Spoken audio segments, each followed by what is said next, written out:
برحب بكم اعزائي المشاهدين ولقاء جديد وبرنامج الديوان. مبدئيا تقبلوا اعتذاري، احنا طالعين النهارده متاخرين شويه نظرا للظروف، فتقبلوا اعتذارنا ان احنا طالعين متاخرين شويه.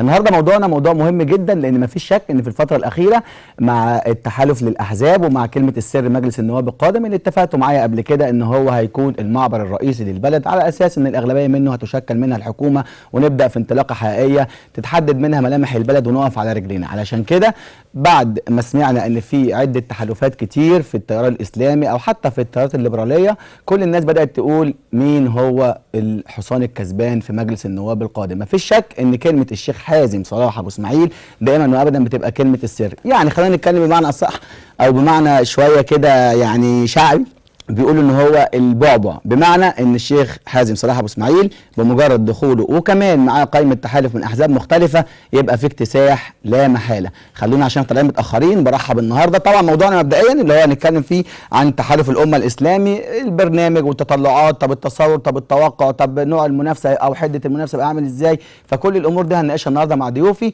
خلوني سريعا اروح ارحب معايا الدكتور مجدي قرقر، امين عام حزب العمل الجديد. برحب بيك يا دكتور. كمان معايا الباشمهندس احمد مولانا المتحدث الرسمي باسم حزب الشعب تحت التاسيس. برحب بيك يا باشمهندس. على الجانب الاخر برحب معايا كمان الباشمهندس حامد مشعل قيادي بحزب الرايه. برحب بيك يا باشمهندس. وكمان معانا الاستاذ فهمي عبد ربه عضو الهيئه العليا لحزب الفضيله. برحب بيك يا استاذ فهمي. اهلا وسهلا بحضرتك. شفتوا معايا مبدئيا ضيوفي احزاب مختلفه، تحالفات مختلفه. ما فيش شك ان لما بتجتمع الاحزاب المختلفه تحت رايه تحالف امه اسلامي او قوى اسلاميه بتتحد في مواجهات طبيعيه جدا ومنطقيه جدا، بل بالعكس بتبقى ايجابيه جدا في المجتمع ان احنا ننزل انتخابات بتحالفات معينه وتحت مظله حزب بعينه. فطبعا ده بيزيدهم قوه، خصوصا اذا كان في اتفاق وتفاهم وحاجات كتير جدا. مبدئيا كده طبعا خلينا نبدا بيك يا دكتور مجدي. لو حضرتك عندك تصور مبدئيا ان كلمه التحالف في التوقيت ده من الظروف السياسيه اللي بنمر بيها في البلد، كان الناس متربصه، خصوصا ان الناس اللي بتقول ان التيار الاسلامي فقد كتير من شعبيته، فبالتالي حتى بعد ما صعدت المشكله بتاعت حزب النور والاخوان المسلمين او الحريه والعداله قال لك هم كده فيما بينهم الموضوع بدا يفرط من ايديهم وشعبيتهم في الشارع قلت، فكده الليبراليين او الاحزاب الاخرى بدات يبقى لها وجود اكتر. هل تعتقد ان بالتحالف اللي تم ده اللي هو مع الشيخ حازم اسماعيل واللي سيادتك هتكلمنا عنه بالتفصيل، تعتقد ان دي كانت نقطه مهمه جدا وحتميه اذا ما ارادوا الاسلاميين كما هي العاده لما بنراهن على الصندوق بياخدوا اغلبيه، والناس دائما وابدا بتميل للتيار الاسلامي لما بنروح للصندوق؟ رايك وتصنيفك للامور. بسم الله الرحمن الرحيم، الحمد لله رب العالمين والصلاه والسلام على خاتم الانبياء والمرسلين. يعني واقع الامر ان مصر بحاجه الى مثل هذا التحالف، سواء كان تحالفا سياسيا او تحالفا انتخابيا، وفي ثوابت لا نستطيع ان احنا ننكرها. البعض يظن ان التيار الاسلامي شعبيته نزلت. بقول ان شعب مصري متدين بطبعه، وزي ما بيقول شيخنا الشيخ محمد الغزالي رحمه الله ان مفتاح شخصية الشعب المصري هي التدين. وشعب مصر من كل الاستفتاءات والانتخابات التي تمت منذ بداية الثورة حتى الآن بيتراوح النتيجة بتاعته بين ال 65 و 70%، يعني حوالي الثلثين. تمام. وبالتالي نحن نتوقع أن التيار الإسلامي سيحتفظ بنسبة الثلثين مرة أخرى. صحيح كان الرصيد الأكبر في الانتخابات مجلس الشعب الماضي للحرية والعدالة، أيوة، وللنور بالظبط، لكن ممكن إذا كان فقد الحرية والعدالة بعض من شعبيته أو النور فقد بعض من شعبيته، لكن ده بيصب في الأحزاب الإسلامية الأخرى. يعني أنت موافق مبدئيا يا دكتور إن لحد ما لم يكن في المعنى المطلق إن الحرية والعدالة فقدت لحد ما جزء من شعبيتها في الشارع، وكذلك النور، لكن التيار الإسلامي ككل لن يفقد 70% 65% أو حوالي الثلثين اللي الشعب المصري بيديهم له. ده في الدستور وده لقيناه في الاستفتاء أول مرة بالظبط، وبالعكس لما امتنع الفلول والمعارضين من العلمانيين خد التيار الإسلامي في مجلس الشورى فوق ال 75 ل 80%. إذن النتيجة دي محسومة، لأن الانتخابات بعد الثورة تعبر عن إرادة الشعب المصري، وإرادة الشعب المصري مع الإسلام. طيب دي واحدة. النقطة الثانية من الثوابت أن البعض قد يظن أن الإسلام حاجة واحدة، أن هو خيط، من يحيد عن هذا الحبل يبقى يخرج عن الملة. لا، الإسلام مساحة تتسع للتعددية داخل الإطار الإسلامي.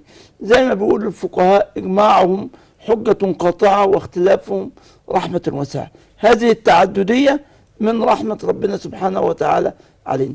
من الناحية السياسية بقى، لأن هذا التحالف كان بهدف انتخابي، ثم تصاعدت الأحداث وتأجل وصدر حكم وتأجلت الانتخابات، فكان في ضرورة سياسية. الضرورة السياسية أن يكون هناك معارضة حقيقية في مصر. إذا كان حزب الحرية والعدالة الآن يمثل الحكم ممثلا في رئيس الجمهورية ويمثل في حزب الأكثرية وفقا للانتخابات الماضية، من الممكن أن يكون هناك معارضة إسلامية. فرق بيننا وبين طيب جميل. انا هرجع لك طبعا يا دكتور نكمل باستفاضه، بس عشان هاخد كلمه من ضيوفي. احنا ما شاء الله النهارده 4 ضيوف. سؤالنا ليكم اعزائي المشاهدين، يا ريت تشاركونا رايكم، دايما بيكون معانا راي عام. هل سينجح الشيخ حازم ابو اسماعيل في ضم التيارات الاسلاميه تحت مظله واحده، نعم ام لا؟ طيب اروح لك سريعا على طول كده يا استاذ احمد. برضو استمعت معايا لكلام الدكتور مجدي. هو بيقول ان في الغالب، ورصدها لنا بالمنطق، ان في اغلبيه ان شاء الله للتيار الاسلامي في الفتره الجايه في انتخابات مجلس النواب القادم. هل ده كان شريطه ان يحصل التحالف ده، ولا لو كان مشي الوضع على ما هو عليه من غير ما يتم التحالف برضو كان يبقى في اغلبيه للتيار الاسلامي؟ بسم الله الرحمن الرحيم. ده هيستدعي التركيز على نقطة ليه التحالف تم تشكيله خلال المرحلة دي. احنا خلال المدة اللي فاتت إلى الآن غير راضين كتيار إسلامي عن أداء الحرية والعدالة في السلطة، سواء من ناحية سياسية أو من ناحية اقتصادية. وبالمقابل أداء المعارضة العلمانية أو التي تسمى أنها مدنية، نحن غير راضين بالمرة عن ممارستها التي تلجأ لاستعمال العنف والمولوتوف وقطع الطرق ودعوات لعصيان مدني، ثم توجت أخيرا بالدعوات لعودة الجيش مرة أخرى للمشهد السياسي. فأمام هذه الحالة الملتبسة رأينا أن من واجبنا الوطني واجبنا الإسلامي أن احنا نشكل تيار سياسي جديد في الساحة يعبر عن خيارات مختلفة عن الخيارات الموجودة، سواء خيارات الحرية والعدالة السياسية والاقتصادية اللي نشوف فيها على الأقل في الجانب الاقتصادي انحياز يعني لطبقات رجال الأعمال أو فيها قدر من الرأسمالية وعدم الإحساس بمظالم بالظروف الاقتصادية الصعبة للناس. قرض صندوق النقد الدولي ده هيؤدي لإعادة هيكلة الدعم وهيؤدي لزيادة الأعباء على المواطنين، في حين في رجال أعمال من النظام السابق، يعني واحد زي ساويرس 14 مليار ضرائب عليه. قرض صندوق النقد الدولي إذا هو وأمثاله دفعوا الضرائب اللي عليهم أو الأموال المنهوبة تمت استعادتها، لن نحتاج لإعادة هيكلة الدعم وغيره وغيرها من المواقف السياسية زي عدم هيكلة الداخلية، عدم تطهير القضاء، بالمثل مواقف المعارضة التي تمارس نوع من أنواع انا عايز افهم ان المعارضة معاه ليها جزء مهم جدا، بس لازم الحق اخد كلمة باشمهندس حامد. هطلع فاصل سريع بس اسمع الباشمهندس حامد وهنرجع باستفاضة تماما هنكمل كلام. طيب باشمهندس حامد، برضو انا عاوز ااكد معاك صدق الكلام اللي سمعناه عشان الناس تبقى فاهمة معانا، عشان هم بيراهنوا دائما وابدا ان لو تحالفت القوى الليبرالية امام القوى الاسلامية او التيار الاسلامي، بس هنا في تحالف وهنا في تحالف، بعد المشهد الحالي اللي اكده لنا الباشمهندس بيقول ان مفيش شك ان هم كمان حتى ك تيارات دينيه بيقولوا مش راضيين تماما عن الحريه والعداله في الفتره اللي فاتت، ما بالك بقى الناس الليبراليين لما يتحالفوا ومعاهم الكلمه دي محسوبه حتى من الناس بيقولوها اسلاميين. فرايك هتبقى نوع المنافسه عامله ازاي سريعا قبل ما نطلع فاصل؟ بسم الله والصلاه والسلام على رسول الله. اولا مبدئيا انا عايز اوضح نقطه بسيطه جدا. اتفضل. ان التيار الاسلامي تحمل مسؤوليه الدوله في اصعب لحظات تاريخها، يعني بعد 60 سنه فساد وبعد ثوره وبعد سنتين حكم العسكر هم تضييع لكل ثروات البلد. فالتيار الاسلامي تحول المسؤوليه في لحظه قاتله جدا. احنا مختلفين مع او يعني مجموع الاحزاب اللي هي في تحالف الامه مختلفه تماما مع النهج السياسي للحريه والعداله لسبب بسيط جدا. الحريه والعداله كان لها رؤيه اصلاحيه واللي هي مساله انا طبعا انا كلمه مختلفه دي هرجع هكمل معاك الكلمه وقفت عند حضرتك هرجع لك يا باشمهندس، بس كلمه مختلفه دي يعني التحالف الاسلامي ده داخلين بمثابه معارضه نعم او لا؟ وهرجع بالفصل نكمل الكلمه دي. اكيد معارضه طبعا. طيب شفتوا معايا مبدئيا عشان الناس بتقول ان التحالف الاسلامي دوت هيبقى برضه ما هو الا الدعم للحريه والعداله او التيار الاسلامي، لا ده بيقولوا كمان ده هتبقى الموضوع بدايه معارضه مش مجرد اغلبيه لتيار اسلامي. طيب هنروح فاصل سريع جدا وارجع نكمل مع الباشمهندس والاستاذ فهمي سريعا. فاصل ونرجع تاني.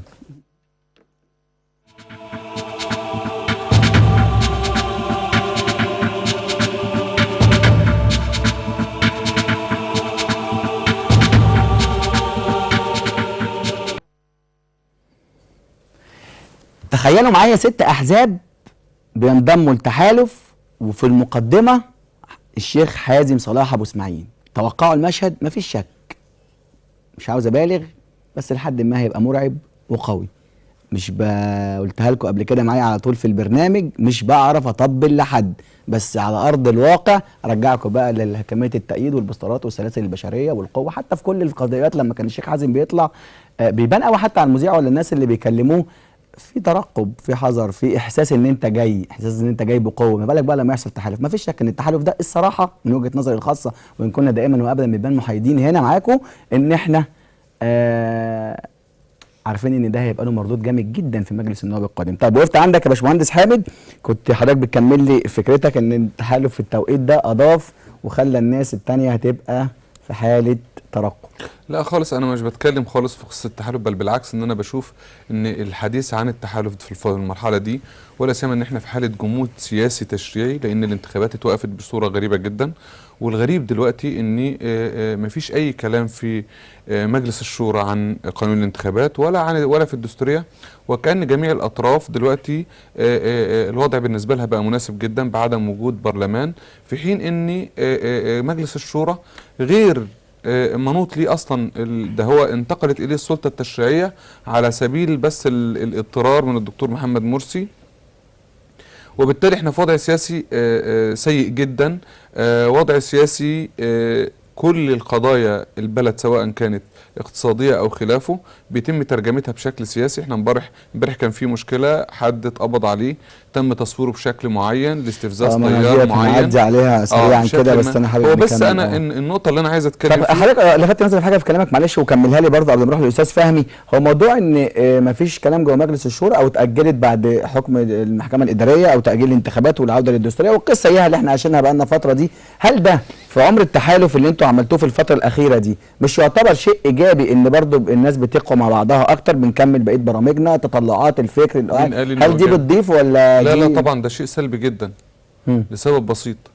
اولا انت عندك مساحه من الوقت، المساحه دي حاليا ظاهر دلوقتي بادئ ان التحالف ده بدا يتهاجم اعلاميا بشكل قوي جدا، مطلوب انه يتم اضعافه بشكل صريح ايا كان الدافع. ولكن عندنا مش ده المهم مين تحالف، مين ينجح، حزب مين ينجح، مين يمثل. المهم ان مصلحه الشعب ده تتحقق. المهم دلوقتي ان الشعب ده واقع اسير لتنافس تيارات اسلاميه وسياسيه، كل واحد فيها بيحاول يعني يلوي دراع الشعب او يلوي دراع فصيل معين. في الاخر مصلحه الشعب ما بتحققش.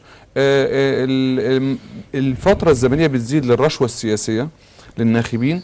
احنا قدام مشهد سياسي قميء جدا جدا، لا في امن ولا في تطهير في المؤسسات. بالعكس، انا عشان تكون شهادتي كامله، احنا ليس عندنا في مصر تطهير الا في 4 وزارات.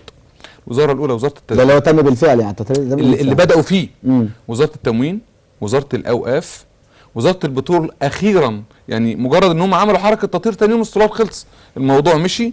وزاره الداخليه. ال4 وزارات دول الوحيدين، وبداوا متاخر جدا بعد 6 شهور من بدايه الدكتور محمد مرسي، لان المنهج السياسي عند الدكتور محمد مرسي كان منهج تغيير ولاءات وليس تطهير. ده مش مناسب ده اتقبله بعد حسني مبارك بدون ثوره، انما لما يكون في ثوره في 60 سنه ظلم ويجي بعدها ثوره واجي اشتغل بمنهج تغيير ولاءات ومنهج اصلاحي، يبقى انا مش على مستوى الثوره. طيب يعني خلينا برضو نبقى طالما اتكلمنا على مستوى الثوره، قول لي برضو يا استاذ فهمي يعني ايه اللي ممكن تقدمه الاحزاب المتحالفه مع بعض ديت تحت رايه تحالف الامه الاسلامي بقياده الشيخ حازم صلاح ابو اسماعيل، اللي ممكن يفرق تماما عن كل الاحزاب بما فيهم حزب النور والحريه والعداله، اللي يبدا يحسس الناس بعد 2 من الثوره وحاله التخبط وحاله عدم الاستقرار اللي قال لنا عليها الباشمهندس، ان الناس تشعر بفرق تماما ان التحالف ده هيضيف بصمه مختلفه والوضع لحد ما من خلالهم هيستقر. بسم الله والحمد لله والصلاة والسلام على رسول الله صلى الله عليه وسلم. طبعا اللي هيضيفه إضافة كثيرة جدا. النقطة الأولى إظهار للناس إيه الفرق ما بين المعارضة الحقيقية اللي هي بتسمى المعارضة البناءة والمعارضة الهدامة. فإحنا مهمتنا في التحالف مهمة تكميلية ترشيدية، مش مهمة تدمير وإزالة وإزاحة، لأن المعارضة اللي إحنا شفناها في الأيام الماضية لا تعبر عن معارضة. عمر ما في إنسان يخرب بلده بإيديه ويسمي نفسه إن هو معارض، بل لابد ان هو يحافظ على هذا البيت. دلوقتي لما كنا انا وحضرتك موجودين، انا وحضرتك في بيت ملكنا، انا وانت ممكن نسارع بعض ازاي نقوم بترتيبه، نقوم بتنسيقه، تمام. نقدمه في افضل صوره، لكن مش ممكن انا وانت بسبب المعارضه اللي بيننا وبين بعض نحرق بيتنا او ندمره. لا ده غير مقبول. هذا الامر الاول. الامر الثاني ان احنا عايزين نقدم الصوره المثاليه للمعارضه، صوره مثاليه واضحه جدا جدا جدا للمعارضه، ان انا بعارضك وبعارضك بقوه وببين، ولسان حالنا في هذا الكلام لا خير فينا ان لم نقولها ولا خير فيكم ان لم تسمعوها. وده حال التيار الاسلامي من لدن النبي صلى الله عليه وسلم الى الان، ان احنا نبين كل مخالفه ونبين الحكم الشرعي فيها، ولا نرضى عن مخالفه احد كائنا من كان. فمن اصاب نقول له اصبت كائنا من كان، ومن اخطا نقول له اخطات كائنا من كان، بس في ظل اطار المحافظه على الشرعيه، المحافظه على المسار الذي رسمته هذه الثوره. الامر الثالث اللي هيقدمه هذا التحالف هو ان يوضح للناس الفرق ما بين المفاهيم المغلوطه التي وصلت اليهم، لان كثير من الناس ظن ان الاسلاميين هم الوجه الثاني للاسلام، بمعنى ان ادائي انا اذا كان في تدني سواء كان من حزب الحريه والعداله او حزب النور او ما الى ذلك حسبوا هذا على الاسلام. بنقول لا، ده افراد ربما اصاب وربما اخطا، اما الاسلام فهو منزه عن كل هذا. فاحنا بنحاول ان احنا نقدم للناس الصوره المثاليه التي نرتقيها، ونسال الله تبارك وتعالى ان يوفقنا الى ان نقدم للناس هذه الصوره التي تدفع ولا تعرقل. طيب جميل. يعني اتفقوا معايا برضو قبل ما اروح للدكتور مجدي، هو علامة الاستفهام او السؤال اللي هروح بيه مباشرة للدكتور، ان الناس هيبقى عندها صعوبة. طبعا احنا اتعودنا معاكم في الديوان وفي الحافظ بنتكلم بمنتهى الصراحة، رغم ان احنا قناة محسوبة على القنوات الدينية، بس دائما وابدا لا نخشى في الحق لومة لائم، والصراحة هي عنوان حلقاتنا وتحديدا في برنامج الديوان. الصعوبة اللي هيلاقيها الناس اللي هسأل فيها بقى الدكتور مجدي انه يقتنعوا، الصعوبة اللي يقتنعوا فيها بسهولة ان الشيخ حازم صلاح ابو اسماعيل بكل تاريخه وامكانياته والتحالفات اللي دخلت معاه داخل مجلس النواب القادم كمعارضه. يعني معقوله الشيخ حازم صلاح ابو اسماعيل هيخش كمعارضه للتيار الاسلامي وهو تماما محسوب على التيار الاسلامي؟ هل فعلا ممكن ينقد اداء الحكومه؟ هل ممكن ينقد شخص الدكتور محمد مرسي؟ هل ممكن فعلا يبقى ليهم معارضه بناءه مختلفه عن المعارضه الهدامه او المعارضه الشكليه او المعارضه صاحبه الاهداف، بما انهم هتبقى ساعتها كل هدفهم ان البلد دي تقف على رجليها؟ هو ده السؤال الاهم اللي هنقدر نجاوب عليه مع الدكتور مجدي. عاوز اقول حاجه كمان سريعا واروح للدكتور مجدي. لو صدقت التوقعات وموضوع ان التحالف ده زي ما قال لنا باشمهندس الناس بدات تهاجمه، والاعلام كالعاده مش عاوز الاسلاميين يعلوا، وان دوت محتاجين ان احنا نهد الكلام اللي بيبنى ده، الواقعه بتاعت جمال صابر مؤسس حازمون او لازم حازم وقصه شبرا الشهيره، وطبعا حاجه مؤلمه جدا هفرد لها مساحه في اخر حلقتنا، بس برضه عاوزكم ما نعديش دي، نسند عليها شويه في كلامنا. اروح لك يا دكتور مجدي، عاوز بقى هل فعلا التحالف ده والشيخ حازم صلاح ابو اسماعيل ممكن الشارع المصري اللي هيروح يديله صوته في الانتخابات هيتقبل او يصدق او يقتنع اللي على اساسها يروح يدي صوته ان هم هيبقوا معارضه، مش هيبقوا ما هم الا تكوين وتمكين للتيار الاسلامي في مجلس النواب القادم؟ يعني اظن ان الناس بتقتنع بالافعال وليس بالاقوال. تمام. وكل هذه الاحزاب السته وليس الشيخ حازم فقط طول الوقت فات بينتقدوا سياسات الحرية والعدالة، رغم ان هما في نفس الوقت بيدافعوا عن الشرعية ومع الشرعية الى اخر المدى. الناس احيانا البعض بيحاول ان هو ما يفهمش الرؤية المركبة دي، يفهم ان المعارض يعني عايز يهدم الشرعية زيه زي جبهة رؤية سلبية طبعا. وبالقطع هو دي مقولة سيدنا ابو بكر استشهد بها اخواننا، واللي استشهد بها الدكتور محمد مرسي. والرسول سيدنا ابو بكر هو بيخطب خطاب البيعه وبياخذ البيعه من الامه وليس من المسلمين فقط، بعد ان تم مبايعته بيوقع العقد اللي بينه وبينهم، بيقول لهم ايها الناس يعني اني وليت عليكم ولست بخيركم، فان وجدتموني على الحق فاطيعوني، وان وجدتموني على الباطل فلا طاعه لي عليكم. ده اللي بيقوله. يعني أظن أن هذا المنهج موجود ونحن نؤمن به، زائد أن في رؤى سياسية مختلفة. منهج الحرية والعدالة بالقطع هو منهج إصلاحي، والمنهج الإصلاحي يختلف عن منهج التغيير.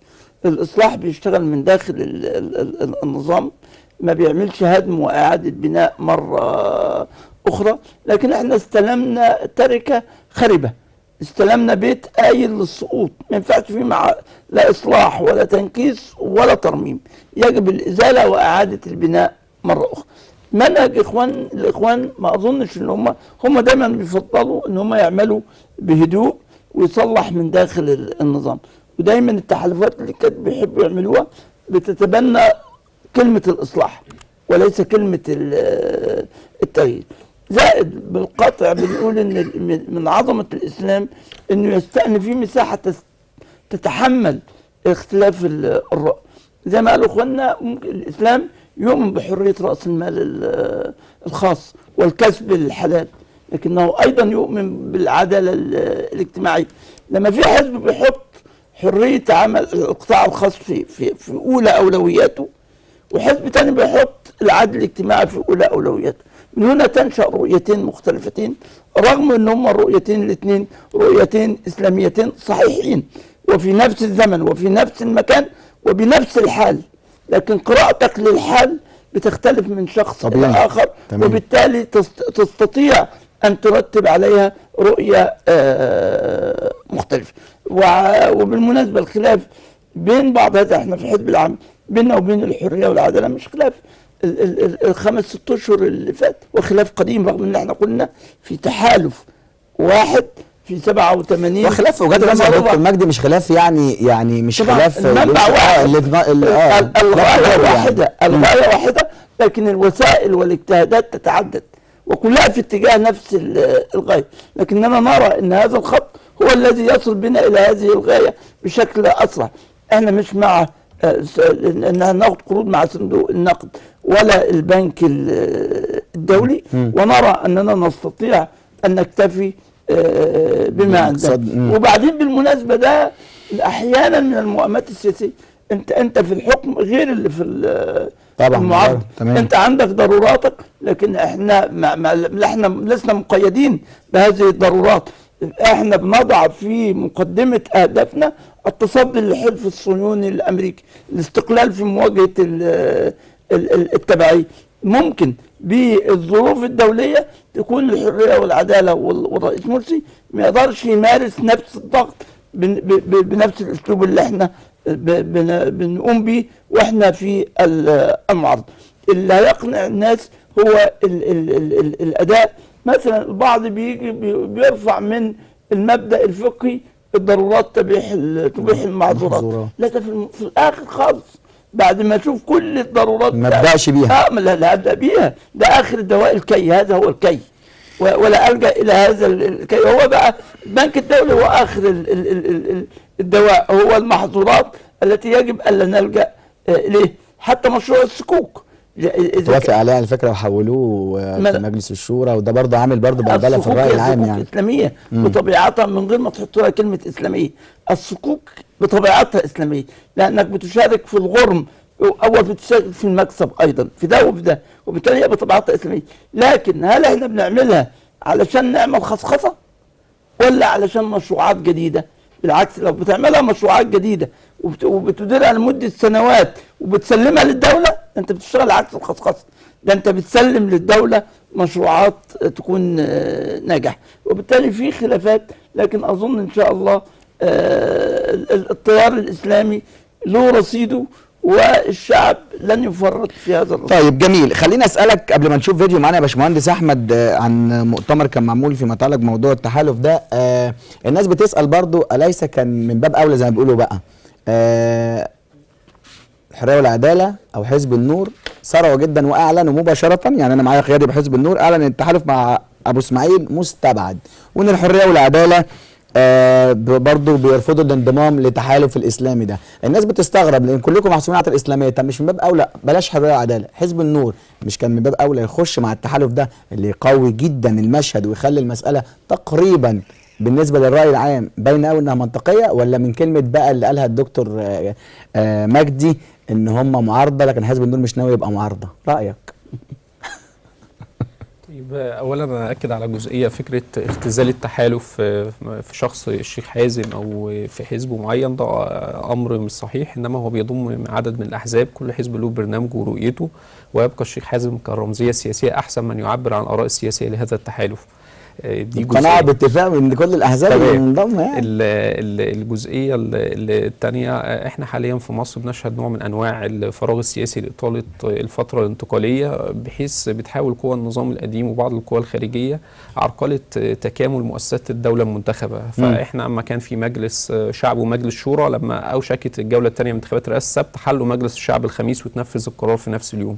بعد رئاسه ومجلس شورى بيحاولوا يعطلوا مرحله مجلس الشعب، لان مجلس الشعب له دور تشريعي ورقابي، لان مجلس الشورى بيقوم بالدور التشريعي فقط، والدور الرقابي ما زال لا يوجد مؤسسه منتخبه تقوم به. لذلك احنا راينا هذا التحالف من اجل ابراز صوت اسلامي مختلف يرفض مصادرة إرادة الشعب، ويرفض العودة بالجيش مرة أخرى للمشهد وممارسة أعمال العنف من خلال المعارضة. طيب إيه الفرق بيننا وبين الحرية والعدالة أو بيننا وبين النور؟ أنا أقول الفرق الأساسي في الإرادة السياسية. هذا التحالف يضم عدد من الأحزاب كان لها خيارات بالمشاركة في الثورة من بدايتها، لها خيارات من موقف من المجلس العسكري، لم تدخل في صفقات مع المجلس العسكري أو في جلسات سرية مع أحمد شفيق أو غيره أو مع الإنقاذ أو غيره، فلها خط سياسي واضح. وهذه الإرادة السياسية التي يعني القوية هي التي يحتاجها الشعب المصري حاليا. احنا عندنا في مشاريع اقتصادية وأمنية وغيرها، هذه المشاريع توقفها يعني القوى الخارجية. يعني مثلا مشاريع كان في سياسة في عهد مبارك هي عدم زرع القمح واستبدالها بمشروع زراعي بسياسة زرع الكنتالوب وغيرها، بحيث ان السلع الرئيسية اللي يعتمد عليها الشعب دي تبقى مرتهنه بايد القوى الخارجيه، بحيث لما يعوز يعمل حصار عليك زي العراق وزي غيره يقدر يعمل كده. نحن نريد تحرير هذا الامر، وان يتم تنفيذ المشاريع الاقتصاديه والامنيه وغيره بناء على متطلبات الشعب المصري. منظومه الامن الوطني او امن الدوله قبل كده هي ما كانتش منظومه خاصه بمصر، ده جزء من الحرب العالميه على الارهاب. لذلك الى الان هذا الجهاز لم يتم هيكلته، لم يتم تطهيره، لم يتم محاسبه الافراد الموجودين فيه على الجرائم التي مارسوها ضد الشعب المصري طوال 30 سنه. فهناك خطوط حمراء تفرضها التوازنات الدوليه والتوازنات السياسيه على الحريه والعداله وغيرها. هذا التحالف يضم قوى سياسيه اسلاميه ثوريه ترفض التبعيه للخارج، ترفض التبعيه لعناصر القوى او لرجال الاعمال واصحاب المصالح. يعني مش معناه برضه يا باشمهندس ان الاحزاب الاخرى ما بترفضش، يعني حزب زي حزب النور مثلا هل ثقته في اغلبيته او في شعبيته في الشارع مش محتاج التحالف ده انه يبقى تواجد مجلس؟ يعني بالنسبه للحريه والعداله لا، هو زي ما تفضل اخواننا هو له سمت اصلاحي وليس سمت ثوري، فبيتعامل مع الواقع بالتدريج وبالوقت الطويل. واحنا نرى ان كل ما هذه المده تطول كل ما هو بيخسر ولا يكسب. على المدى الطويل هو يخسر دلوقتي. اذا عمل خطوات ثوريه كان ممكن يعملها في بدايه تولي الدكتور مرسي كان يفوز وتدي له شعبيه. هذا امر. حزب النور تحديدا هو يعني لا يميل يعني للصدام سواء مع القوى او يعني للمعارضه او للتدافع مع القوى المهيمنه سواء خارج مصر او داخل مصر. لذلك كان موقفه من الثوره انها فتنه، او موقفه من المجلس العسكري هو يعني يتوافق مع اراء المجلس العسكري ويطالب بمحاكمه المقبوض عليهم في الاحداث العباسيه عسكريا. يعني تحليلك ان هو لو انضم للحزب بما انه داخلين كقوه معارضه يعني هو خطه السياسي يختلف عن خط هذا التحالف. احنا نتمنى ان هذا التحالف يضم كافه الاسلام بل القوى الوطنيه الحريصه على مصلحه الوطن. هذا التحالف يفتح ايديه للجميع. ولكن يعني هم اعلنوا انهم عمرهم ما يخشوا في هذا التحالف لان يروا ان هذا التحالف توضع عليه خطوط حمراء. لذلك الفت انتباه حضرتك لشيء، احنا خلال السنتين من بعد الثوره الان في عدد من المجالس اللي تم تعيين افرادها، المجلس القومي للصحافه، المجلس الاعلى لحقوق الانسان وغيره. هذا التيار الذي فيه افراد التحالف لم يتم تعيين اي فرد منهم في اي منصب من هذه المناصب المعينه. ليه؟ لان هؤلاء ينتموا لتيار يرفض التبعيه للخارج ويرفض هيمنه العسكر على المشهد السياسي ويرفض التغول ويرفض تغول، لان بعض قوى المعارضه بتطالب بكده.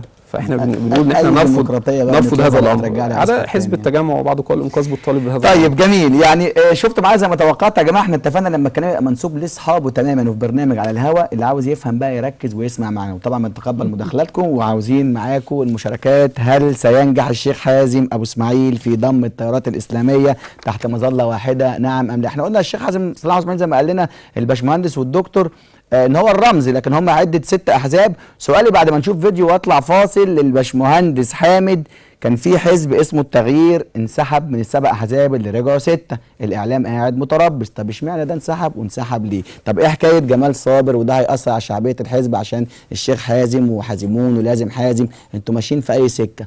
يلا نشوف الفيديو ونرجع نشوف ماشيين في اي سكه.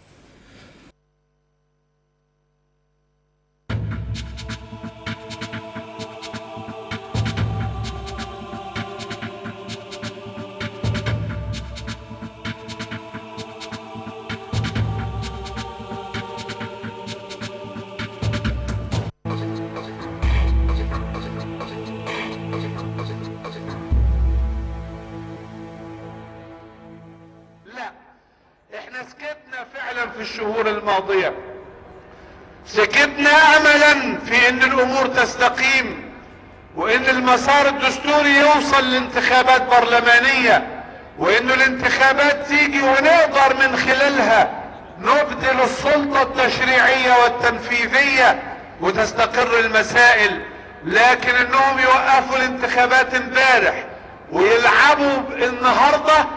هنا قررنا ان نبدأ الحراك في الشوارع مستقلين، وسنبدأ الحراك ولن يتوقف، وسنخلع قلوبهم ولن نمكن احدا من ان يحبط المسار.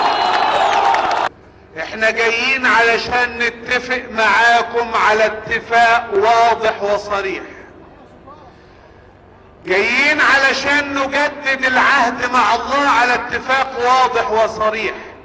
احنا النهاردة عايزين كل الحاضرين دول جميعا اسلاميين وغير اسلاميين نتعاهد على اننا نكون بدءا من اليوم اسرع ما نكون تلبية للنداء والحركة والاحتشاد في اي وقت يطلب منا ذلك.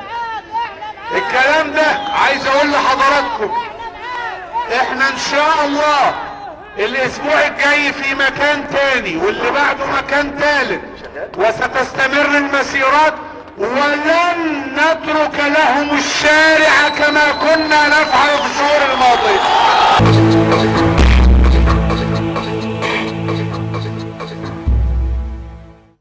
اتفقوا معايا ان هو كاريزما، بصراحة هو كاريزما، يعني اختلفنا بقى اتفقنا، تقولوا بقى بنطبل له ما بنطبلوش، هو قوي، هو مع الدكتور مرسي، هو ليه طريقة وليه ناس بتحبه، شئنا ام ابينا، كل واحد بقى يفسرها على مزاجه. شفت معانا يا باشمهندس الفيديو، بس كان سؤالي ليك قبل ما نشوف الفيديو بتاعنا، هو طبعا الفيديو دعم اللي احنا بنتكلم فيه، بس سؤالي ليك اللي الناس بقى قاعده عاوزه تشوف، لو انتوا الدنيا بادئه من غير خلافات عشان الناس كلها تتلف وراكم، ليه بداتوا 7 احزاب وانسحب حزب اللي اسمه التغيير تقريبا؟ السبب في الانسحاب عشان الناس تفهم معانا من خلال حضرتك، وبرضو هل فعلا هتستمر حمله التشويه للتحالف ده سواء بحق او بباطل الفتره الجايه؟ جزئيتين للسؤال. تمام. هو يعني انا عايز ابدا من حاجه بسيطه جدا، احنا في يعني في القعده دي خطا ما احنا واقعين فيه. اتفضل. احنا بنتكلم دلوقتي وكأن التحالف ده صراع اسلامي، ده مش حقيقي. ليه فسرتها ان احنا بنتكلم صراع؟ هو ده اللي حاصل، لان احنا دلوقتي بنتكلم وكأن الصراع بيننا وبين الحريه والعداله وبيننا وبين النور. بالعكس، هو انت كونك بتاعت نازل كاحزاب معارضه يبقى ده لازم يبقى في حتميه للصراع؟ لا هنا لا، مش قصدي، يبان اللي يتضح ان الصراع ده اسلامي وده مش حقيقي. يعني احنا مش نازلين علشان، او التحالف ده او المنهج السياسي ده مش عشان الحريه والعداله، بالعكس ده عشان الشعب. يعني انا مش نازل كده عشان اضرب في الحريه والعداله او في النور، ده عشان الشعب. محدش قال كده. لا ثواني، انا جاي لحضرتك. لا، هو ده السياق اللي هيفهمه المشاهد.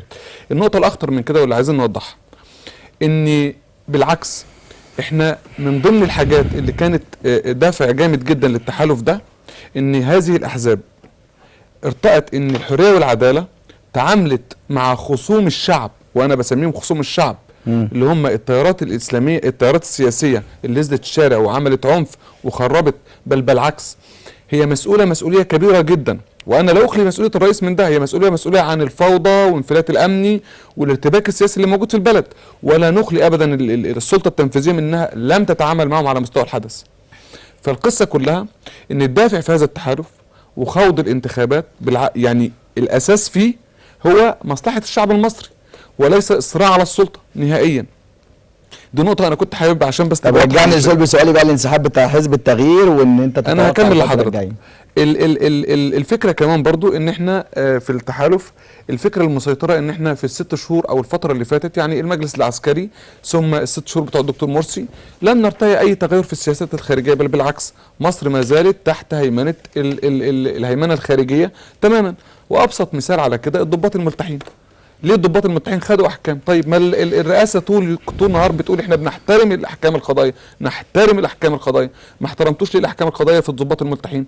ولا هل في هيمنه خارجيه بتمنع اقتراب اي اصولي اسلامي، عقيده اسلاميه، من اي مؤسسه تنفيذيه؟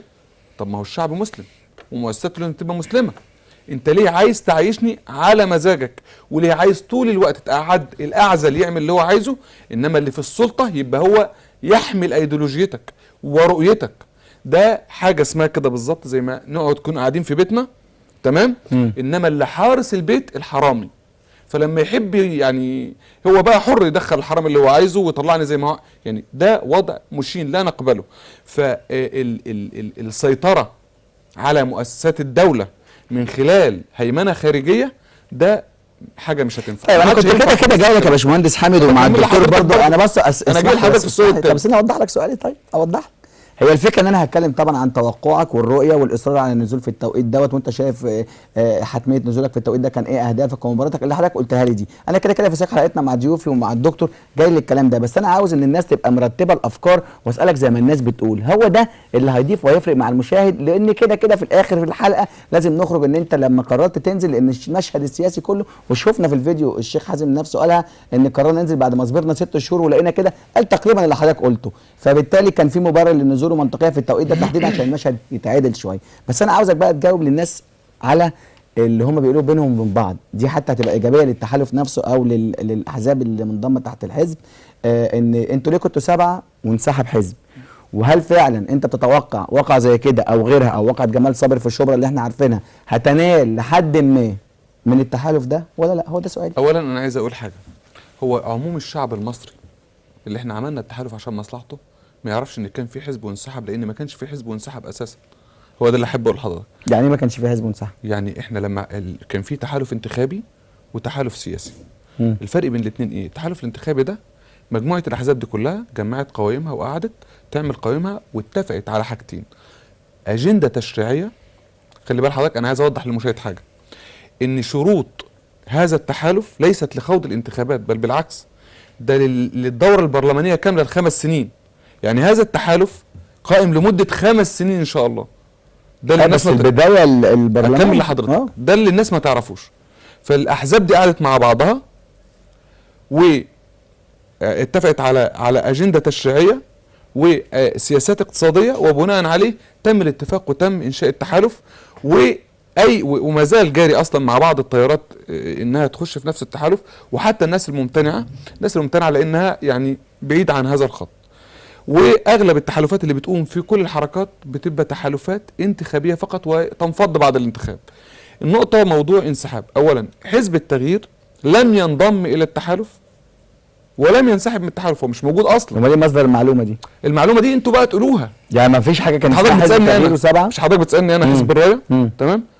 لا مش بسالك كحزب الرايه، بسالك كحزب منضم. لا انا عايز اقول، انا بقول لحضرتك بتسالني حزب في التحالف وحزب الرايه، وانا بقول لحضرتك على شاشه التلفزيون، ولو حد عنده حاجه ثانيه يجي يقولها. كلام حلو الكلام ده، انا اهو حد يتصل بينا يقول لي ده اتنشر في وسائل الاعلام وفي جريده اليوم السابع. انا بقول لحضرتك اهو مش حزب التغيير ده الدكتور باسم خفاجي لو كان هو قعد مع حد وعمل تحالف ودخل هذا التحالف من خلال اتفاق معين وبعدين طلع انسحب منه يكلمني.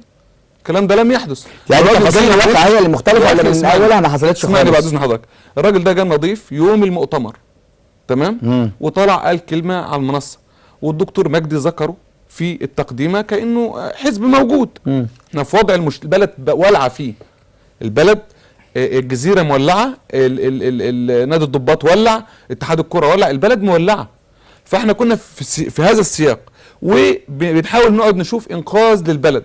فهو الراجل جه ضيف تماما مدعو زي اي حد، وتقدم على المنصه وقال كلمه وخلاص انتهى الامر. ممكن يكون قاعد مع بعض القادة بعد الاجتماع شويه كلمتين الكلام ده كله، انما هو لم ينضم الى التحالف. وبدليل هل هو عنده قوائم قدمها؟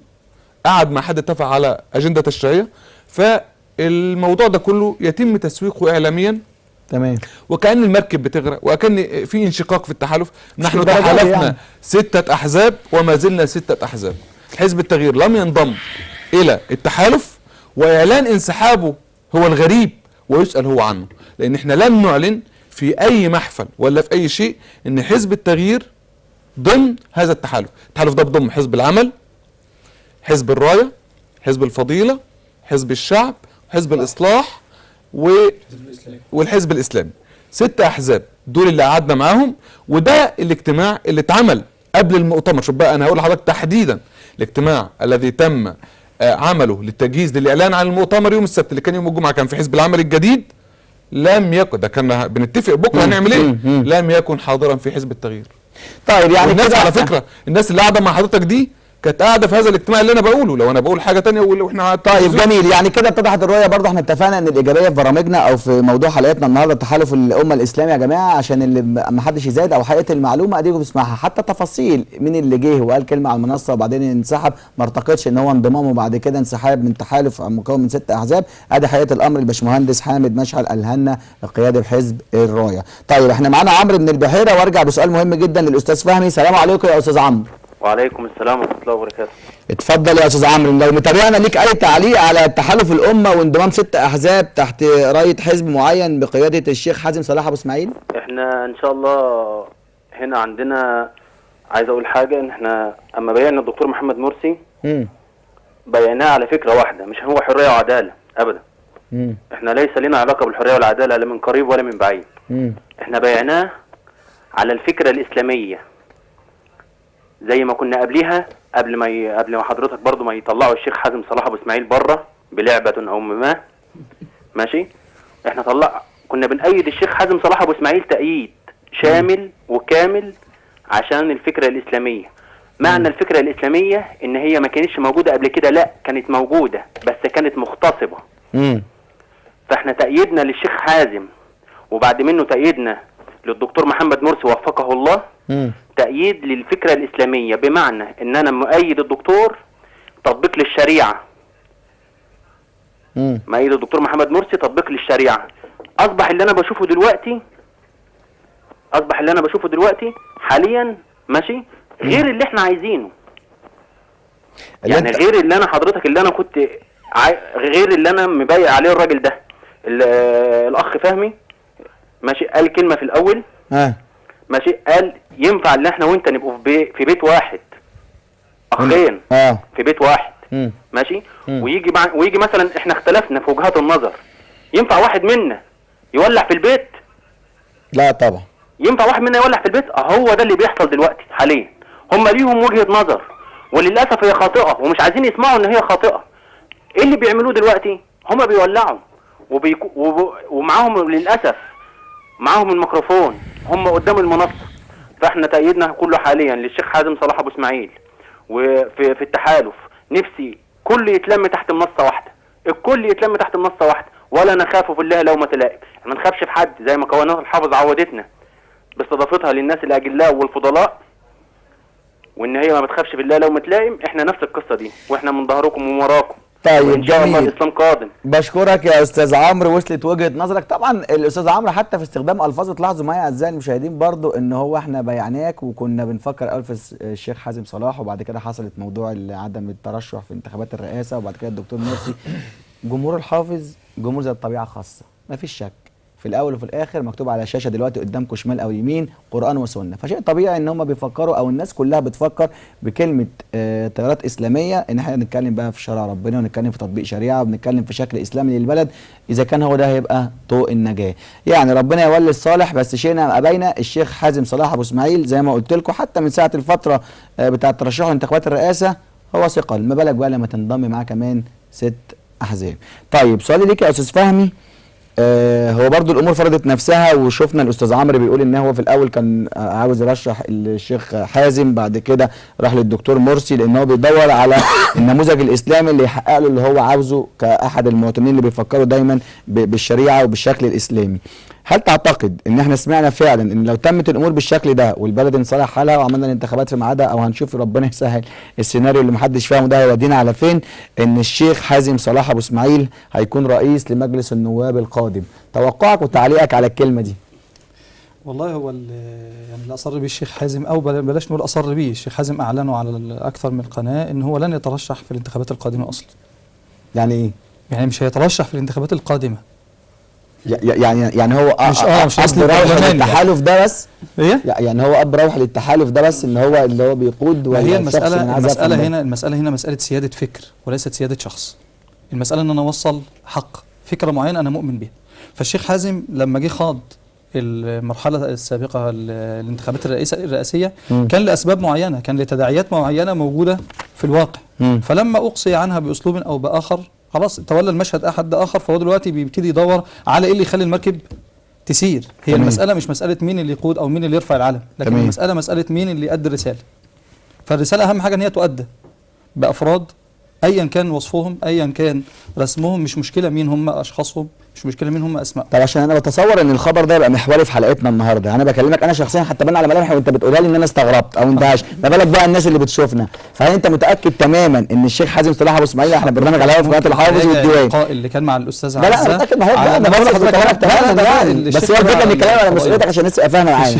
الشيخ اعلن على الفضائيات، كان في لقاء مع مذيعه اسمها عزه على قناه البلد تقريبا، او هو نفسه اعلن ان هو الشيخ نفسه قال لها ان انا لا انتوي الترشح لا لرئاسه الجمهوريه بعد ذلك ولا في الانتخابات القادمه يعني. لكن طبعا احنا بنقول ايه؟ بنقول لكل حدث حديث. لكل حدث. طب ده مش هياخد من الشعبيه؟ لان انت عارف برضو الناس لما بتميل شويه ان يعني خلينا نتكلم بصراحه، بيبقى في شخصيات بعينها زي ما انا قلت حتى في الفيديو اللي شفناه للشيخ حازم ان الكاريزما او الناس كتير بتحبه ما شاء الله، حتى شفنا من ساعه موضوع انتخابات الرئاسه ومعاه 6 احزاب قويه هو كمان، فده بيزيد القوه قوه زي ما بيقولوا. فهل هو بقى كون ان هو مش موجود ده مش لحد ما هينال من شعبيه والله احنا هقول لحضرتك حاجه، هي ديت يعني الانتخاب او التحالف نفسه بيؤدي رساله، الرساله ديت اسمها ايه؟ تصحيح المفاهيم. تصحيح المفاهيم. فاذا كان المفهوم ده موجود عند الناس لابد ان هو يتغير. تمام. لابد ان هو يتغير. زي ما قال الباشمهندس احمد، قال دلوقتي ان المساله مش مختزله في شخص بعينه، بل احنا بنقدم في التحالف دون كل الكوادر، كل الافكار الجديده، كل ما يساعد لنهوض هذه البلد. جميل. فمش عايزين نختزله في شخص واحد. فاذا قامت، ومعلوم اصلا عندنا حتى في العقيده الاسلاميه ان الدعوه وان الامه لا ترتبط بشخص كائنا من كان، فلو كانت الامم تقوم نفسها لو كانت الفكر تقوم باشخاص لماتت دعوه الاسلام بموت النبي صلى الله عليه وسلم، ولكن الفكره تستمر. ولكن انا بس عايز يعني ايه جمله بسيطه كده اضيفها. من ساعه ما قعدنا ممكن بعض الناس يحس ان في رساله تخويف، يعني الشيخ حازم نازل والمساله قويه وما الى ذلك. على فكره انا مش عليك انت، مش عليك انت. لا دي هتصب في ملعب انا، بس عايز اقول لك حاجه. لا اسمعني بس، اسمعني، هي دي حقيقه. اتفضل. خلي بالك. طب انا هقول لحضرتك، انا شفت الشيخ على فضائيات، دي حقيقه يعني دي بالنسبه للفيديو اللي حضرتك ومش تخويف سلبي، التخويف بالعكس. لا لا. يعني انا بعد التخويف هنا مين؟ رساله التخويف هنا مش الاشخاص، احزاب. لا ده رساله التخويف هنا لافكار هدامه، لوصفات معينه، لناس عايزه تهدم البلد. فالمساله مش لشخص بشخص ولكن بفكره، كل من قام بها الرساله دي متوجهه ليه. مش هسيبك. طب هو مش هيسيب مين؟ هو غير موجهه لشخص بذاته، ولكن كل من يريد ان هو يقطع هذا المسار الذي وصلنا اليه، كل من يريد ان يضيع علينا هذه المكتسبات التي وصلنا اليها بفضل الله تبارك وتعالى، لابد ان احنا نقف ليه. وهذه امانه، احنا ان ضيعناها فمن الذي سيقوم بها؟ فالرساله هنا ليست لاشخاص، ولكن الفكره نفسها بصرف النظر عن الشخص ومساعي. الامر الاخير ان احنا بنمد ايدينا للجميع. هو ده سؤال للدكتور. انا بمد ايدي للكل، بقول له يلا بدل ما يبقى 6 في 1 خليهم 7 في 1 8 في 1، بل يعني بعض هو ده السؤال اللي كنت رايح بيه الدكتور فهمي طبعا. طيب جميل، وصلت وجهه نظرك يا استاذ فهمي طبعا. طيب بعيد بقى على رساله التخويف والكلام بتاع التخويف، وهروح بسؤال مهم جدا للدكتور مجدي. الشيخ حازم صلاح ابو اسماعيل، انا قلت لكم في الاول مفيش حد بيقول كلام مرسل على شخصيات عامه او معروفه في المجتمع، دي بتبقى وقائع وحقائق حتى لو كانت كامنه في النفوس وبتظهر في برامجنا زي دلوقتي. احنا سمعنا ده الشيخ حازم صلاح ابو اسماعيل هيبقى رئيس وزراء. طب بقول لك ما تخليه وزير داخليه، ما هو راجل محامي وخريج حقوق، عشان نقدر نلم بقى وهيكله الداخليه بقى ونظبط الدنيا بقى اللي ماشيه دي. ده راجل قوي. وبص هو البعبع بتاعهم انتاج الاعلامي لما الدنيا كانت ماشيه عند الاتحاديه، الشيخ حازم مرابط هنا شخصيته فرضه نفسها. ليه ناس بتنتقده كتير، وفرض الشخصيه ده مش دايما ايجابي، احيانا سلبي ما نقدرش ننكر، لكن عاوز اقول ان اسمه دايما هو اللي بيفرض الحاجات دي. ده هيبقى رئيس وزراء، رئيس حكومه. طب انا لسه سؤالي اللي انكره دلوقتي او مش انكره، اللي هو وضحه، سوري في التعبير، وضحه الاستاذ فهمي، قال لا ده هو اصلا كان مش موجود، ازاي بتقولوا هيبقى رئيس البرلمان القادم؟ طب وبعدين تقول لي بعد كده يبقى وزير داخليه، هيبقى رئيس وزراء. يعني شخصيه زي ما قلت لكم في اول حلقتنا اصلا مثيره للجدل، واكيد ده مش من فراغ. السؤال ليك يا دكتور مجدي، هل سيظل تحالف الأمة فاتح الباب أمام الأحزاب الأخرى للانضمام له لخوض الانتخابات القادمة تحت مظلة هذا التحالف، ولا هل خلاص قفلنا الباب على الستة دول، مش 7 بقى زي ما وضح لنا الباشمهندس، خلاص هم 6 ولغاية ما المشهد بقى نشوف الانتخابات هتيجي ولا لا؟ هل فعلا في احتمال لانضمام أحزاب أخرى لهذا التحالف، ولا احنا كده الحمد لله ومكملين والدنيا ماشية؟ أنا يعني اسمح لي ان انا ابدا بهذا السؤال. اتفضل اتفضل. لو عندك تعقيب قوله. طبعا طبعا. هذا اعلن في المؤتمر الصحفي ان هذا التحالف تحالف سياسي، لان اللحظه كانت تستدعي هذا، وقضيه الانتخابات للاسف السقف بتاعها مش باين لغايه اللحظه دي. تمام. وقلنا في المؤتمر، واكد عليه الشيخ حازم واكد عليه كل قيادات التحالف في المؤتمرات، ان هذا التحالف يتسع للجميع ويتسع للاحزاب والقوى الوطنيه بشرط واحد، انها ما يكونش لديها خصومه مع البرنامج الاسلامي. تمام. يعني من الممكن ان هذا، وكمان لما فهمنا الاسلام اتكلمنا على مفهومه الحضاري، وان هو بالمفهوم اللي ليس المفهوم الديني اللي بيقتصر على المسلمين فقط، بل لو في بعض الأقباط المسيحيين يشاركوا ويترشحوا كمان على قائمة التحالف لا مانع في هذا، وكل هذا معلن، يعني ليس من عند يعني الخوف يعني اللي جوه الناس. في معلومه مهمه حضرتك كده وكمل كلامك يا دكتور مجدي. يعني الشيخ حازم بيقولوا لو جه الشيخ حازم او صدر في المقدمه او تصدر المشهد زي ما بيقولوا، هيطالب بتطبيق الشريعه. ففي ناس بتقول لك ايه، انت بقى جاي بقى تطبق لي الشريعه، طب اظبط المجتمع الاول، طب ما اعرفش ايه بعد التخوفات. غير المسلمين في المجتمع المسلم بياخدوا حقهم اكتر منهم في المجتمع والحكومه العلمانيه. تمام. عشان تبقى المسائل واضحه ودقيقه. قضيه الخوف جاي منين؟ طب اخد حسن ونقف عند الخوف جاي منين، بقى له فتره معايا على التليفون. معانا الاستاذ حسن من القاهره. السلام عليكم استاذ حسن. فقدنا الاتصال يا جماعه ولا معانا؟ لا معاك يا استاذ. السلام عليكم يا استاذ حسن. وعليكم السلام ورحمه الله. اهلا بحضرتك وشكرا للمداخله. الله يحفظك. قول لي رايك بقى في اللي بيحصل وبيتقال ده.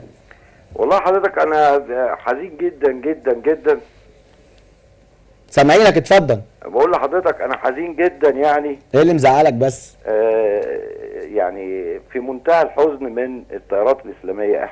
انا الكلمه دي بتغيظني وبتضايقني جدا. طب قول وجهه نظرك.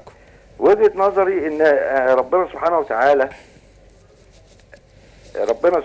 قال ايه؟ واعتصموا بحبل الله جميعا ولا تفرقوا. ونعم بالله. حضرتك اللي انا شايفه كده يعني بصراحة يزعل جميع المسلمين والاخوة من كل التيارات، من كل المصريين عموما. يعني بص بقى حضرتك، حزب الحريه والعداله، حزب النور، حزب مش عارف ايه، حزب، احنا بقت احزاب وبقت شيع وتفرقنا. وهنا تنفيذا لكلام الله سبحانه وتعالى ان احنا فين اليد الواحده. طيب انا عندي سؤال بقى، انت خلصت اول جزء انا فهمتك كده، اديني فرصه اسالك بقى. دلوقتي انت بتقول فين الايد الواحده، والمفترض ان احنا كلنا نتلم على مصلحه البلد دي بصرف النظر عن حزب سين وصاد والكلام ده، كويس؟ تمام. موضوع حلقتنا النهارده مفترض يكون بيرضيك، بمعنى تحالف امه 6 احزاب محسوبين على التيارات الاسلاميه بيتصدر المشهد زي ما قلنا الشيخ حازم صلاح ابو اسماعيل، يبقى زي ما بقول كده ايه. وعلى فكره طبعا هم كمان مش اللي بيختاروا، هم قالوا باب مفتوح، فهم يمكن كده في محاوله جديده ان هم يلموا الاحزاب عشان ما يبقاش كل واحد لوحده. فيعني ولسه معانا يا جماعه الاستاذ. طيب الاستاذ حسن هكمل لك فكرتي واخد الاستاذ علاء. فانا قصدي يا استاذ حسن طبعا برضو خلينا نتفق معاك، يعني احنا في الاول وفي الاخر المواطن العادي ده هو عاوز الدنيا تتصلح الحال، بصرف النظر بقى تقول لي حزب سين، حريه وعداله، نور، حزب الامه، حزب الرايه، انا عاوز البلد تمشي. لكن لما نبدا نحط ايدينا في ايدين بعض بتحالف ب6 احزاب زي ما احنا شايفين النهارده، اعتقد هي نقطه ايجابيه بعيد عنها نقطه سلبيه، وان شاء الله ربنا يصلح الحال. السلام عليكم يا استاذ علاء. استاذ علاء فقدنا الاستاذ علاء، وقفنا عند الخوف. حضرتك قلت لي يا دكتور مجدي كان بيسال. انا هنتقل من اللي قاله الاستاذ حسن. على فكره الاختلاف سنه من سنن الحياه، ولولا الاختلاف تأسن الحياه وتبقى زي بركه الراكده. هذا ربنا سبحانه وتعالى خلق الناس شعوبا وقبائل ليتعارفوا، يعني دي القضيه. بس الاختلاف لغايه فتره معينه مش عارف اختلاف كيف ندير الخلاف. يعني هي القضيه كيف ندير الخلاف. وعلى فكره لما تدير الخلاف، يعني لما نقرا عبقريات العقاد نجد وهو بيتكلم عن عبقريه سيدنا عمر ان سيدنا عمر مقتنع تماما برؤيه سيدنا ابو بكر، لكنه من الممكن ان يطرح رؤيه اخرى لمجرد طرحها على بساط البحث. يبقى ده نوع الاهم، وده ما يقلناش. انا بقول الخلاف الناس بتتخوف منين؟ ان هذه القوى حتى في عهد النظام البائد كانت تقول كلمه الحق. احنا كنا بنروح الازهر كانت كل القوى حتى القوى الاسلاميه تتكلم على العراق وفلسطين وتسكت، تنتصر لقضايا الامه، ومحدش يجيب سيره افغانستان، لان لو جبنا سيره افغانستان لا كنا بنروح الازهر وبنجيب سيره افغانستان حتى وان قالوا علينا ارهابيين، لان افغانستان جزء من الامه وقضاياها تهمنا زي ما بيهمنا قضيه العراق وقضيه فلسطين. طيب حضرتك كان عندك تعقيب على كلام بس هاخد رجعنا تاني للاستاذ علاء. انا اقول يعني ناخد الاستاذ علاء رجع تاني بالتليفون ونرجع لكام تعليق اللي حضرتك قلت هتعقب عليه. استاذ علاء السلام عليكم. استاذ علاء يا اهلا وسهلا بحضرتك. اهلا بيك يا استاذ علاء. بالساده الحضور مع حضرتك، وربنا يبارك فيكم، وبرنامج رائع يعني، وبنتمتع دايما بمشاهده حضرتك وبادارتك الرائعه للحوار. ربنا يعزك يا استاذ علاء. الله يبارك فيك. انا كنت عملت مداخله الاسبوع اللي فات مع الاستاذ احمد حسن مع حضرتك لو تتذكر. اهلا بيك. امين عام ائتلاف المسلمين للدفاع عن الصحب والاهل. تمام متذكر طبعا. عندي بس نقطه نقدر نقولها، ان الكوكبه الكبيره المشاركه مع تحالف الامه، يعني ما شاء الله ربنا يكرمهم ويجعل ما يقدمون في ميزان حسناتهم. لكن وجهه نظري ان هذا التحالف سوف يؤتى من قبل حزب العمل. وانا اسف ان انا اقول الكلام ده، لان حزب العمل معروف باتجاهاته الايرانيه وميوله لايران، وده يخالف. السلام عليكم. انا سامعك يا زعلان معاك، انا بس الدكتور مجدي اكيد هيعقب على الكلمه دي. منهج الموجودين في الجبهه السلفيه اخونا احمد مولانا، اللي موجودين عند شيخنا الشيخ حازم.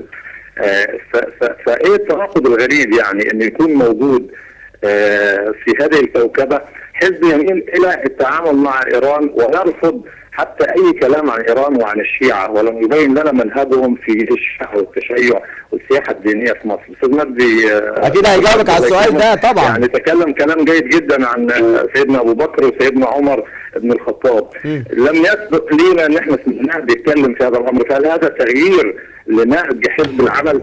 وايه رايهم في السياحه الدينيه اللي موجوده على ارض مصر؟ طيب يعني سؤالك الاولاني للدكتور مصر، ايه موقفهم منهم وموقف حزب العمل من نشر التشيع؟ طيب يعني انت عندك سؤالين. النقطه ديت بعد اذن حضرتك من ايه؟ التحالف قيم جدا وممتاز وبيضم كوكبه كبيره، ولكن لابد ان احنا نضع حدود، يعني مش نقول زي ما الاستاذ اخونا الفاضل حامد قال ان التحالف يستمر 5 سنوات، سوف يكون هناك تعارض في الامور اللي هتتم فيما بعد خلال 5 سنوات اللي جايه. فيجب وضع النقط على الحروف علشان نعرف احنا كمشاهدين عاديين وكناس عاديين نعرف ايه موقفنا من ايران ومن المد الشيعي في مصر ومن التشيع وراي الاستاذ مجدي في الشيعه. طيب انت يعني انت كده حضرتك. شكرا يا استاذ علاء، بحييك. طبعا انت سالت 3 اسئله للدكتور مجدي يعني معانا. طيب انا بعتقد بقى ال3 اسئله فرضوا نفسهم قبل التعقيب عن الكلام الموضوع، عشان عندما ابدا بالاهم ثم بالاقل اهميه. اتفضل.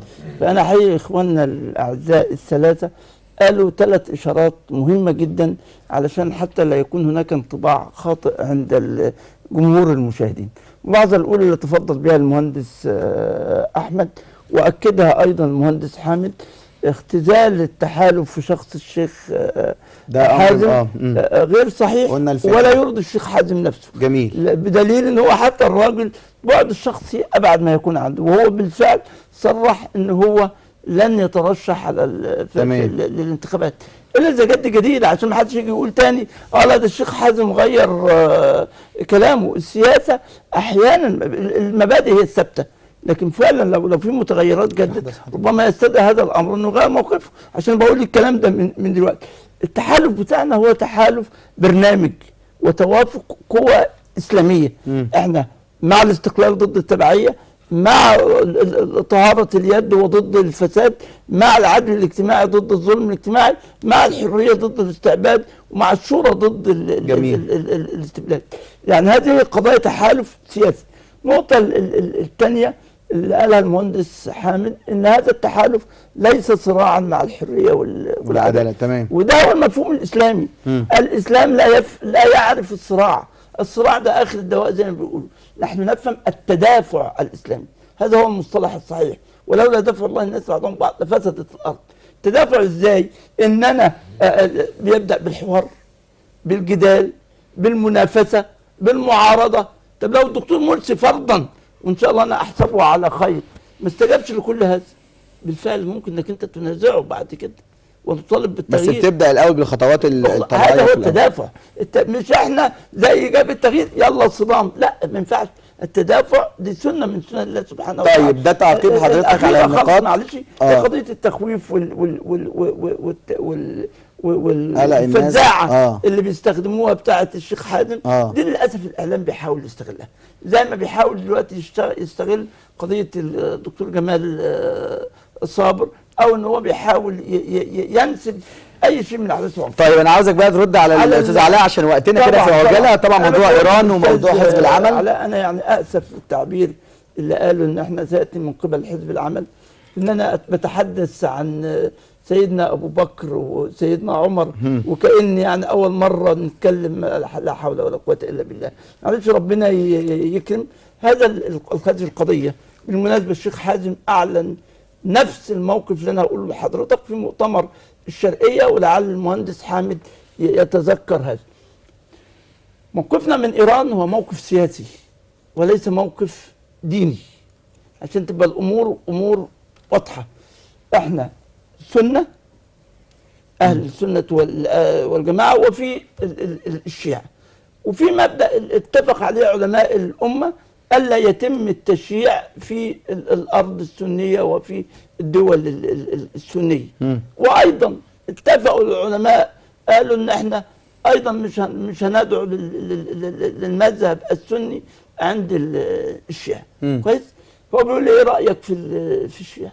انا راجل سني، لو انا مؤمن بالشيعه لكنت تشيعت.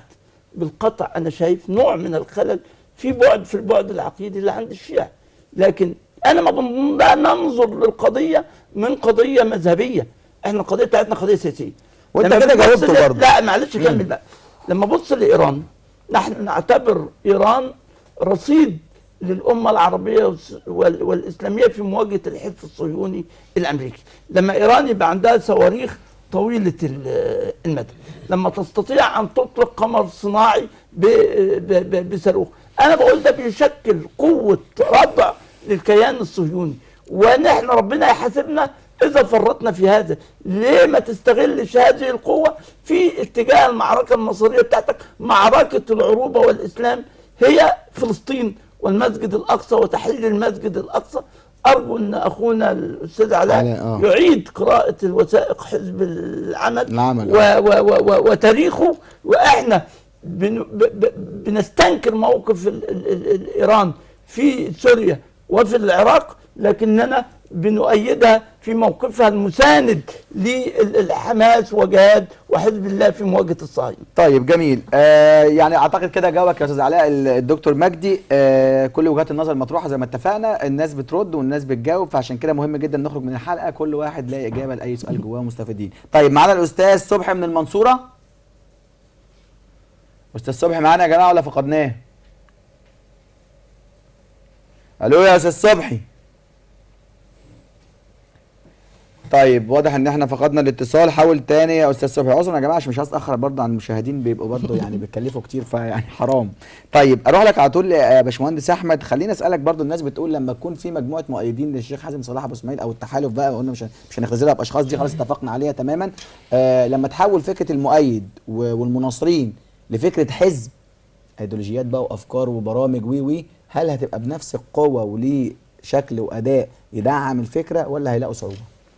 طيب بسم الله الرحمن الرحيم. انا هجاوب على سؤال حضرتك ولكن ليا تعقيبات على بعض ما طرح في الحلقه في نقاط سريعه كده. طب سريعه اول حاجه لازم اول حاجه سؤال الاخ ان ده تفريق للاحزاب، لا اللي قبليه تفريق والشيع واحزاب وكده. انا باكد ان الاحزاب دي هي منطلق تفاوت في الرؤى السياسيه والاقتصاديه وليس من باب التفاوت في العقيده، فهو ليس خلاف عقدي يندرج عليه الفرق الاسلاميه والشيع والاحزاب المذمومه في القران، انما تفاوت سياسي واقتصادي في رؤى واقعيه. ثانيا اغلب الاحزاب التي دخلت في هذا التحالف بعد الثوره كانت داعمه للحريه والعداله وللنور، وكانت تتمنى ان تقوم هذه الاحزاب بسد الثوره في المجال السياسي من خلال اداء مشرف للتيار الاسلامي، ولكن بسبب بعض الاخلال والاخطاء راينا ان يتم تشكيل احزاب تستدرك الاخطاء السياسيه والاقتصاديه والامنيه والاجتماعيه وغيرها التي وقعت فيها الاحزاب الاسلاميه الاخرى التي شاركت في البرلمان الماضي، وده اللي دفعنا لتاسيس احزاب وللنزول للمشهد السياسي والمجال الحزبي السياسي.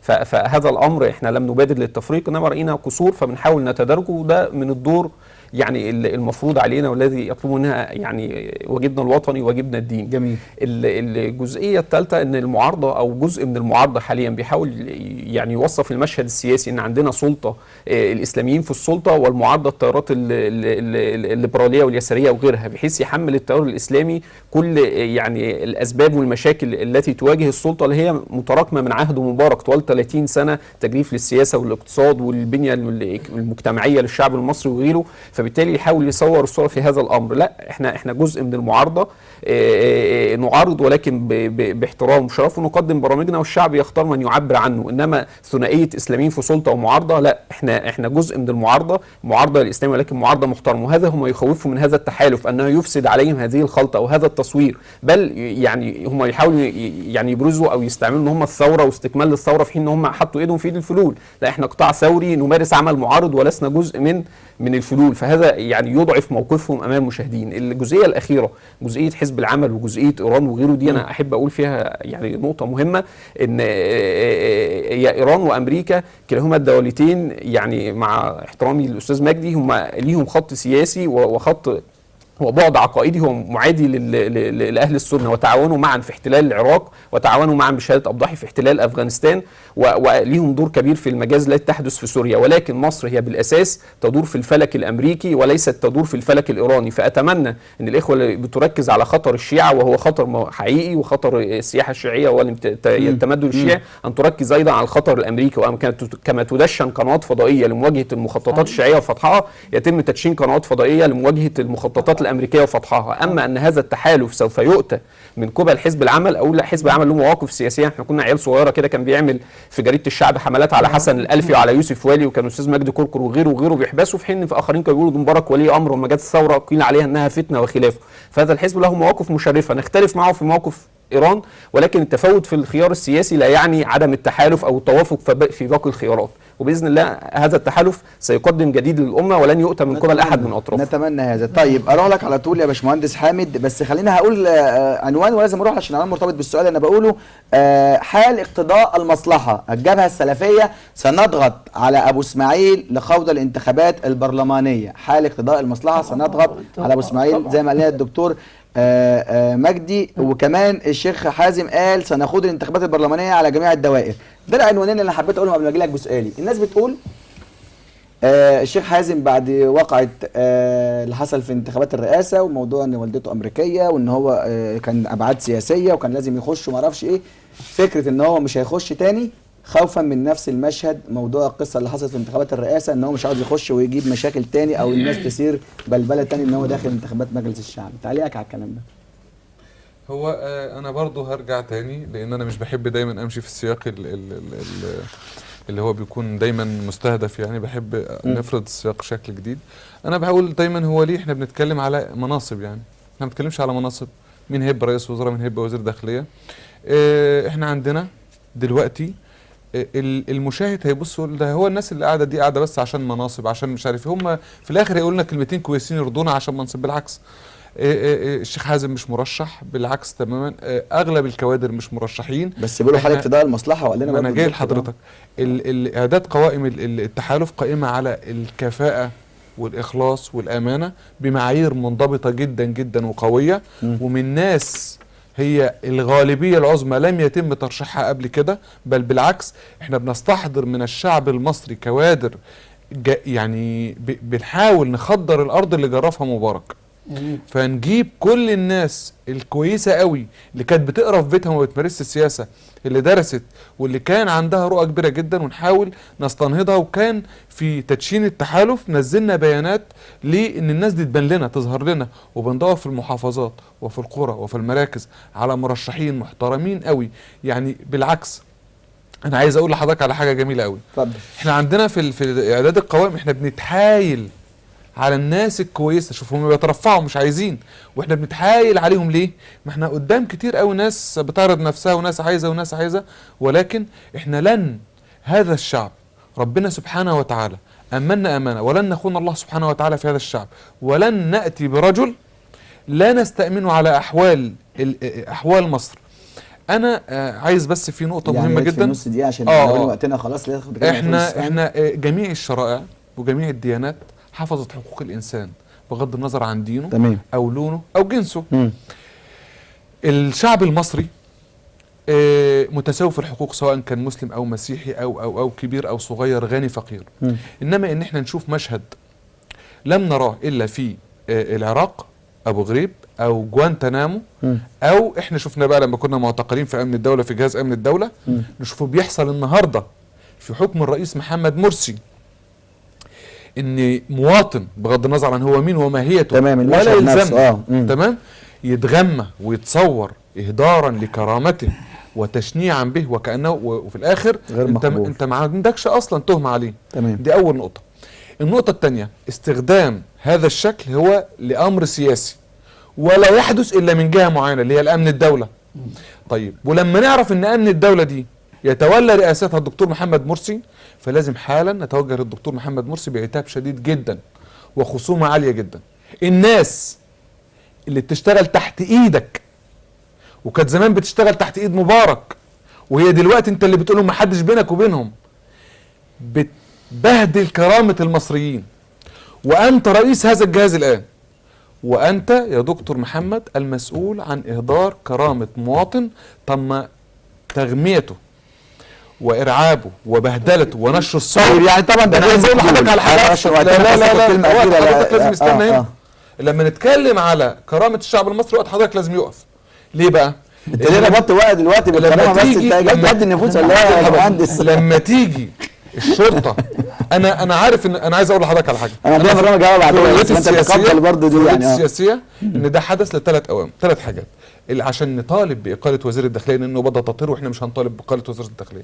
وعشان نقف ضد الدكتور مرسي ونطالب بانتخابات رئاسيه مبكره زي ما الناس بتطالب، مش هنعمل. احنا لن نتخطى الشرعيه الدستوريه ولن نتخطى اراده الشعب المصري. الشعب المصري عايز يكلم الدكتور مرسي يكلمه من خلال الصندوق، انما احنا دلوقتي مهم قوي. وبعدين في حاجه مطلوب اشعال الموقف كمان، ان الشرطه تنزل صوره الراجل على صفحتها، دي جريمه طبعا. ده غير مقبول. طيب في النهايه يعني باشمهندس عذرا عشان بس وقتنا اخر حاجه بنطالب ان الدكتور محمد مرسي يجروا تحقيق ويعاقب من فعل هذا علنا، وان وزاره الداخليه تعتذر مبدئيا للشعب المصري ثم للمواطن. طيب جميل.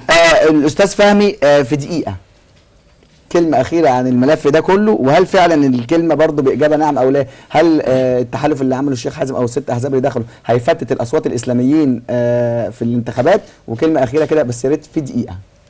هو باختصار لكل الكلام الذي ايوه اننا نريد ان يصل كل حق لكل مستحق. تمام. لا أظن أن الإنسان مخلص لله تبارك وتعالى بداية، ثم لهذا الوطن يرضيه هذا الحال الذي وصلنا إليه. بعد الثورة كل إنسان أراد أن يتنفس عبير الحرية ويصل الحق إليه. كم من كوادر ضاعت مجهوداتها، كم من ناس أصحاب كفاءات ضاعوا، كم كم كم كم كم من أمراض انتشرت في الناس بسبب هذه الأشياء. بعد الثورة تجدد الأمل، ولولا الأمل هذا كنا أموات. ما كناش عشنا. فنستفاد فلا بالامل نريد ونحاول منه نركز عليه في عملنا الفترة اللي التحالف بداية وإيمانا بهذا الأمل، بننسق هذه القوائم إيمانا بهذا الأمل، نريد أن نوصل الحق لكل مستحق إيمانا بهذا الأمل. فالأمل هو الذي نسعى به، لأنه لا يرضى أحد كائنا من كان أن مصر تصل إلى هذا الحال بعد الثورة. تمام. كل نتمنى طبعا ان شاء الله يبقى الامور للافضل، يبنيه ما يحدث، ونسأل الله سبحانه وتعالى أن يكلل هذه الأمور بالنجاح، إخلاص في القصد، وسلامة في المسعى والمسلك، والله من وراء القصد. طيب بكرامة المواطن المصري زي ما قال الباشمهندس حامد، واضح ان هو شويه يعني لحد ما كده يعني عارف اللي هو لا يخشى في الحق لما تلاقي عنده حماس، وده شيء ايجابي. بس بكرامة المواطن المصري اللي احنا ما نقدرش نيجي ناحيتها، وانا لما كنت بقطع في الكلمه عشان وقتنا، اسلاميون تحالف الامه الحصان الابيض القادم، جريده الوطن بيقولوا رفضنا الدخول في تحالف الامه الاستعجال في الاعلان عنه. كمان عندي كان في سؤال مهم بيقولوه جريده المصريون، هل يؤدي تحالف ابو اسماعيل لتفتيت اصوات الاسلاميين؟ بدران ابو اسماعيل سعى لتاسيس تحالف الامه لكسر حزب النور. زي ما اتفقنا الكلام كتير والاشاعات كتير، دي كانت عناوين سريعه حبيت اقولها لكم عشان تتاكدوا معايا من حقيقه الامور. كلمه اخيره بشكر ضيوفي على طول. موضوع ايران اللي قال عليه الدكتور مجدي، ايران قوه عسكريه لا يستهان بها، شئنا ام ابينا، بصرف النظر نتفق نختلف بقى موضوع شيعه وموضوع الزياره، موضوع لما جه هنا ايه اللي حصل له. ايران الوحيده فعلا مش عاوز اقول مخوفه العالم او مخوفه اسرائيل او مخوفه امريكا، كلنا عارفين الحقيقه دي، فحته التعاون العسكري كده دي بتبقى مهمه. اسمحوا لي بشكر في نهايه حلقتنا النهارده من الديوان الدكتور مجدي قرقر، امين عام حزب العمل الجديد، بشكرك يا دكتور مجدي ونورتنا. بشكر كمان الباشمهندس احمد مولانا المتحدث الرسمي باسم حزب الشعب تحت التاسيس، بشكرك يا باشمهندس، بحييك على اسلوبك الراقي الهادي. بشكر كمان الباشمهندس المتحمس لكرامه المصريين الباشمهندس حامد مشعل قيادي حزب الرايه، بشكرك جدا يا باشمهندس ونورتنا. بشكر كمان الاستاذ فهمي عبد رب وعضو الهيئه العليا لحزب الفضيله، بشكرك يا باشمهندس.